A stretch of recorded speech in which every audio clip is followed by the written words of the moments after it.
કચ્છ લોકસભા સીટના પ્રચારમાં આજે મુખ્યપ્રધાન શ્રી ભૂપેન્દ્ર પટેલના હસ્તે નખત્રાણા ખાતેથી શ્રી ગણેશ થયા।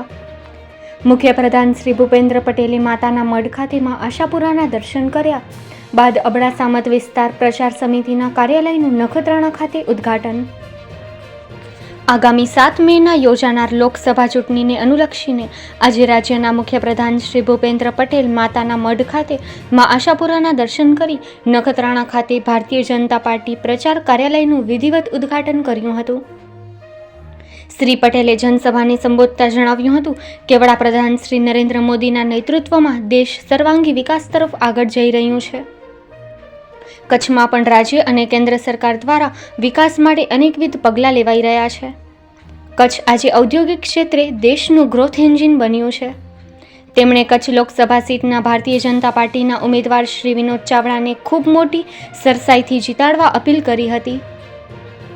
આ પ્રસંગે સાંસદ અને લોકસભા સીટના ભારતીય જનતા પાર્ટીના ઉમેદવાર વિનોદ ચાવડાએ કચ્છના વિકાસમાં રાજ્ય અને કેન્દ્ર સરકાર દ્વારા લેવાયેલ વિકાસ કામો ગણાવ્યા હતા અને પ્રધાનમંત્રી શ્રી નરેન્દ્ર મોદીના વિકસિત રાષ્ટ્રના સપનાને સાકાર કરવા 7મી મેના રોજ યોજાનાર મતદાનના દિવસે ભાજપને મત આપવા અપીલ કરી હતી।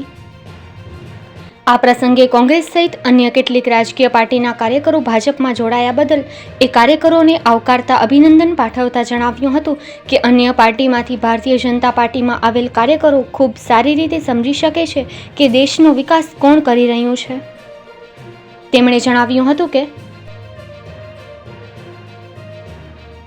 લોકસભાની ચૂંટણીનો માહોલ સમગ્ર દેશની અંદર જ્યારે આપણે જોઈ રહ્યા છીએ, કચ્છની અંદર પણ આજે કચ્છના લોકસભાની ચૂંટણીના શ્રી ગણેશ દેશના યશસ્વી વડાપ્રધાન શ્રી નરેન્દ્ર મોદી સાહેબના નેતૃત્વમાં જે થઈ રહ્યું છે એમાં કચ્છની અંદર પણ શ્રી ગણેશ મુખ્યમંત્રી શ્રી ભૂપેન્દ્રભાઈ પટેલ સાહેબે કચ્છથી માતાના મઢથી માં આશાપુરાના દર્શન કરીને એની શરૂઆત કરી છે।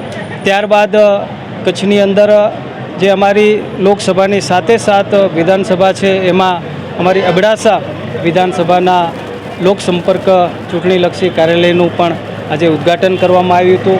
વિશાળ જ્યારે જનમેદની અહીંયા એકત્ર થઈ હતી, એક જનસભાનું પણ આયોજન કરવામાં આવ્યું હતું અને છેલ્લા 10 વર્ષની અંદર કચ્છની અંદર મોદી સાહેબના નેતૃત્વમાં, રાજ્ય સરકારના નેતૃત્વમાં અનેક વિકાસના કાર્યો થયા છે।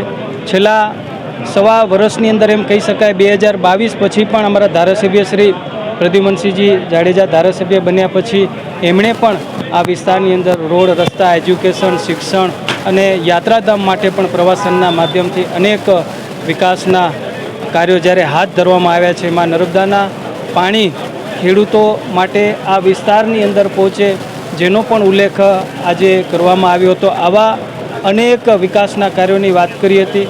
હું અબડાસા વિધાનસભાના સૌ મતદારો અને જનતાને પણ હું અપીલ કરું છું કે 7 તારીખે જ્યારે મતદાન છે ત્યારે કમળના બટનને દબાવીને આપ મત આપો એવી અપીલ અને વિનંતી પણ કરું છું। જે પ્રમાણે સમગ્ર દેશની અંદર આદરણીય શ્રી નરેન્દ્ર મોદી સાહેબના નેતૃત્વમાં જે કાર્યો થઈ રહ્યા છે વિકાસના, જન સુધી યોજનાઓ પહોંચી રહી છે લાભોની, આજે અનેક અન્ય પાર્ટીના લોકોને પણ આજે જે વિશ્વાસ બેઠો છે અને જે પ્રકારે મોદી સાહેબની લોકપ્રિયતા છે એના કાર્યો છે જેના કારણે આજે અનેક લોકો ભારતીય જનતા પાર્ટીમાં, અન્ય પાર્ટીના લોકો જોડાઈ રહ્યા છે।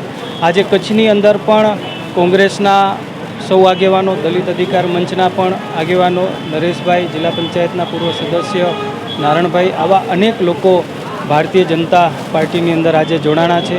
હું એમનો પણ આવકાર કરું છું, સ્વાગત કરું છું। मैं दलजीत सिंह नरा विस्तार लखपत का हल्का से हूँ। हमारे यहाँ पर बीजेपी सरकार ने बहुत सारा काम किया है, विकास चल रहा है बहुत ज़्यादा। हम इनके बहुत बहुत आभारी हैं। अब की बार मोदी सरकार, हम चाहते हैं कि हमारी मोदी सरकार बने और हम इनकी सपोर्ट में हैं।